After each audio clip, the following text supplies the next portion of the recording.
السلام علیکم ورحمۃ اللہ وبرکاتہ۔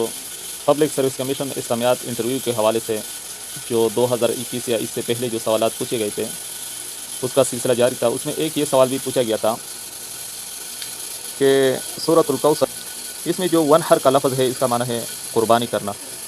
تو سوال یہ کیا گیا تھا کہ قرآن میں تو امر کا صیغہ آیا ہے اور الامر للوجوب، تو چاہیے تو یہ تھا کہ اس سے قربانی کی فرضیت ثابت ہو جاتی، لیکن قربانی فرض نہیں ہے بلکہ واجب ہے۔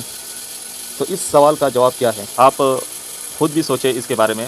ایک جواب میں دیتا ہوں۔ جواب یہ ہے کہ یہ جو آیت ہے یہ ظنی الدلالت ہے، قطعی الثبوت تو ہے لیکن قطعی الدلالت نہیں ہے، اور فرض تب ثابت ہوگا جب قطعی الثبوت بھی ہو اور قطعی الدلالت بھی ہو۔ اب ظنی الدلالت کیسے؟ اس طرح ہے کہ یہاں پر جو ونحر کا لفظ ہے، اکثر مفسرین نے بلکہ جمہور نے اس کا معنی ونحر کا معنی ذبح کیا ہے، یعنی قربانی کرنا، اور بعض نے اس کا یہ معنی بھی کیا ہے کہ اس کا معنی ہے کہ فصلی لربک، کہ آپ اپنے رب کے لیے نماز پڑھ، ونحر، اور ہاتھ کے اوپر ہاتھ رکھ کر، وضع الید علی الید۔ تو کسی نے یہ معنی کیا ہے، اس لیے دلالت کے اعتبار سے یہ ظنیت کے درجے میں آ گیا، اور ظنیت کی فرضیت ثابت نہیں ہوتی۔ فرضیت تب ثابت ہوگی جب دونوں قطعی ثبوت کے لحاظ سے بھی قطعی ہو، یقینی ہو، اور دلالت کے اعتبار سے بھی یقینی اور قطعی ہو۔ والسلام علیکم۔